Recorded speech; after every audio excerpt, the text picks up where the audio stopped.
زۆر سوپاس کاکە دلاوەر.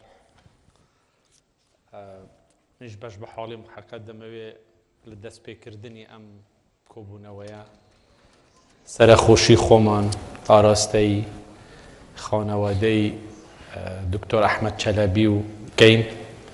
حەقەت لە دەستدانی دکتۆر ئەحمەد چەلەبی خەسارەتێکی گەورە بوو بۆ هەموو عێراق و ئێمە تاریخێکی زۆر کۆنمان لەگەڵ یەکتر هەیە، سەرخۆشی لێ دەکەین. سوپاسیش بۆ ئەم داوەتە. من ها ڕەسەن پێم خۆشە بچمەنەوە ئەو بابەتەی کە جەنابت سوالت لێ کرد، مەسەلەی ئێمە و تورکیا. سوپاسی جەنابی وەزیریش دەکەین کە ئەمڕۆ لێرە حەقەت تەشریفی هێناوە کاک فرەیدون. خۆشحاڵین بەوەی کە ئەو فرسەتەی بۆ هاتە پێش ئەو دەرفەتە کە بێت و بەشدار بێت. با من بچمەوە پێش چەند ساڵێک ئێمە لە هەرێمی کوردستان هەر لە ڕۆژی یەکەمەوە ئەستراتیجیەتی هەرێمی کوردستان ئەساساً لەسەر ئەوە عاملی استقرار بێت لە منطقە، عاملی استقرار بێت لە منطقە، علاقەیەکی باشی هەبێ لەگەڵ دراوسێکانی و هەوڵ بدات علاقەی اقتصادی و سیاسیش لەگەڵ ئەم وڵاتانە بەرەو پێشەوە بات. بە تەکید تورکیا یەکێک لەو وڵاتانە بوو کە هەرێمی کوردستان زۆر بە ئیحتیمامەوە سەیری ئەو علاقە تاریخی دەکرد کە لەگەڵ ئەم وڵاتە هەیەتی. تورکیا بەشداریەکی گەورەی کرد لە مەسەلەی پاراستنی هەرێمی کوردستان دوای ساڵی 91 لەو منطقەی بڵێن دژەفرێن ئەوەی کە دروست کرا دەوری تورکیا ڕەحمەتی تورگوت ئوزال بۆ دامەزراندنی ئەو لاینە، بۆ دامەزراندنی ئەو خەتە بۆ پاراستنی کوردستان شتێکە کە لە بیر ناکرێ و لە پێش ئەویشەوە مەسەلەی کە ئەنفال، پرۆسەی ئەنفال و تورکیا مەجالیدا خەڵکی کوردستان بچێتە تورکیا و لە بمێنێتەوە و دوای ساڵی 91 ئەمانە هەمووی ئەو دەستپێکردنی ئەو عێلاقەیە بووە کە ئێمە لەگەڵ تورکیا هەمان بووە. بە هاتنی حکوومەتی ئاکپارتی بۆ حکوم، ئەگەر ئێمە سەیری ئەو ڕۆژانەی عێلاقاتی خۆمان بکەین، حەقەت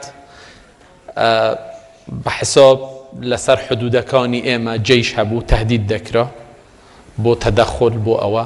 ئێمە لە جیاتی ئەوە ئەمڕۆ دوای چەند ساڵێکی زۆر کەم عێلاقاتی ئێمە گەیشتوتە مەرحەلەیەک کە بەڕاستی بە هەموو معنۆ کەلیمەیەک ئێمە دەتوانین پێی بڵێن عێلاقەیەکی ئستراتیجیە. ئەمە معناوە نییە ئەم عێلاقەیە لەگەڵ لەسەر حسابی هیچ لایەنێکە، بە هیچ شێوەیەک. بەعکسەوە ئەم عێلاقەیە ئێمە وای دەبینین کە عێلاقەیەکە هەم لە مەسلحەتی عێراقە و هەم لە مەسلحەتی هەرێمی کوردستانیش. هەرێمی کوردستان وەکو دەروازەیەک بۆ عێراق، وەکو دەروازەیەک بۆ عێراق ئێمە دەیبینین و لەبەر ئەوە پێمان وایە زۆر شت هەیە کە ئێمە دەتوانین لە منطقە پێکەوە بیکەین. لێرەوە من دەمەوێ قسەکانی خۆم بچمە سەر ئەو بابەتەی چکە پەیوەندی هەیە بەم مەوزوعەوە، ئەوەی کە لە دەستپێکردندا کاکە بەرهەم ئیشارەتی پێدا من دەمێ حەقەت تەئکیدێک لەوە بکەمەوە. مەرحەلەی ئێستای عێراق مەرحەلەیەکی تەمام نوێیە.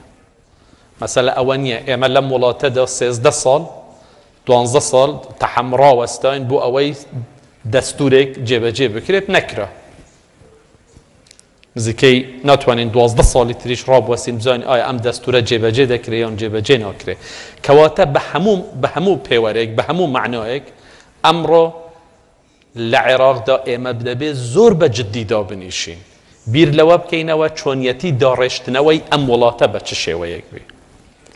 ئێمە دا بنیشین زۆر بە واقعی قسە بکەین. بەڵام لەگەڵ ئەوەشدا کورد بۆ هەر لایەک بچێ، بەغدا دەمێنێتەوە شەریکی ئەساسی عێراق. اینجا ئێمە هەر بڕیارێک بدەین، عێلاقی ئێمە دەبێت بە شێوەیەکی ڕێکوپێک و ئستراتیجی لەگەڵ بەغدا بێ. لەگەڵ بەغدا بۆ هەر مەبەستێک بڕۆین. دەمانەوێت سەربەخۆیی وەربگرین کە من پێم وایە حەقی خۆمانە وەکو کورد، وەکو ملەتێک، بەڵام ئێمە نابێ بە شەڕ نایکەین بە هیچ شێوەیەک، دەبێت بە تەفاهم بێ. تەفاهم لەگەڵ کە یەکەم وڵات کە دەبێت تەفاهمی لەگەڵ بکەین، ئێمە پێمان وایە دەبێت ئەو تەفاهمە لەگەڵ بەغدا بکرێت. ئەمە حەقی چوارچێوەی سیاسەتی ئێمە بۆ و حەقیقەتێکیشە.